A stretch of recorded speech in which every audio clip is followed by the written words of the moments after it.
সালামু আলাইকুম রহমতুল্লাহ। মৃত মানুষ কি জীবিত মানুষের আওয়াজ বা শব্দ শুনতে পায়? এই বিষয়ে আমাকে অনেক ভাই বোনেরা প্রশ্ন করে থাকেন। এই বিষয়ে আমরা বেশ কিছু মতামত পাই। এই মতামতটা আমরা যদি ব্যাখ্যা বিশ্লেষণ করি, তাহলে আমরা অবশ্যই এটার বিষয়ে আমরা জানতে পারবো। সাধারণ অবস্থায় আল্লাহ সুবহানাহু ওয়া তাআলা সূরা নামলের ৮০ নম্বর আয়াতে বলেছেন, মৃত ব্যক্তিরা সবসময় জীবিতদের সব কথা শুনতে পায় না।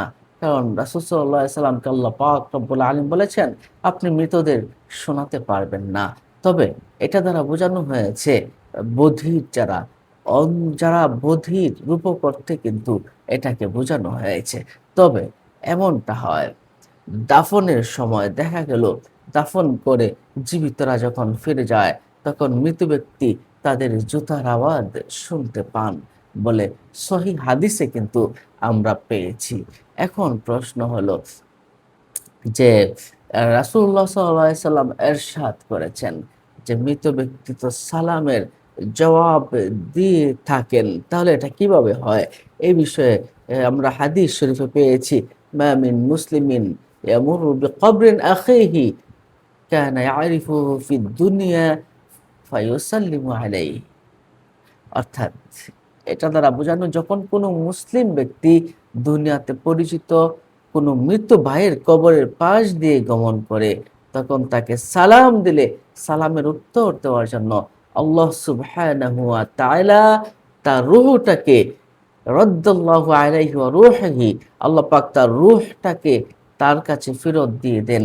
হাত্তা ইউরাদ্দু আলাইহিস সালাম, যখন আল্লাহ তার যতক্ষণ পর্যন্ত না সে সালামের উত্তর না দেয়, ততক্ষণ পর্যন্ত তার রূহটা ফেরত নেন না। অর্থাৎ রূহটা তার ভিতরেই থাকেন। এর দ্বারা বোঝা গেল মৃত ব্যক্তি তাকে চিনতে পারেন এবং সালামের উত্তরও করতে পারেন। রাসূল সাল্লাল্লাহু আলাইহি সাল্লাম তার উম্মতকে শিক্ষা দিয়েছেন এভাবে, কবরবাসীকে যখন সালাম প্রদান করবে, তখন এভাবে সালাম প্রদান করবে, আসসালামু আলাইকুম দারা কওমি মুমিনিন, তোমার উপর শান্তি বর্ষিত হোক হে মুমিনদের গৃহে বসবাসকারী। সুবহানাল্লাহ, সুবহানাল্লাহ। তাহলে আমরা যেটা বুঝতে পারি, আল্লাহ সুবহানাহু ওয়া তাআলা নিজের থেকে তার রূহটা যদি দিয়ে থাকেন, তাহলে তিনি সবকিছু শুনতে পান বা দেখতে পান। সুবহানাল্লাহ, সুবহানাল্লাহ। জিয়ারতকারী যখন জিয়ারত করবে, তখন তিনি কিন্তু সালামের উত্তর দিয়ে থাকেন। তবে ওই মৃত ব্যক্তি কখনো অন্য মানুষের জন্য দোয়া করতে পারবে না। জীবিত ব্যক্তিরা মৃত ব্যক্তির জন্য দোয়া করতে পারবে, তাদের দোয়াটা কাজে লাগে। মৃত ব্যক্তি তাদের দোয়া জীবিত ব্যক্তিদের জন্য কোনো কাজে আসে না।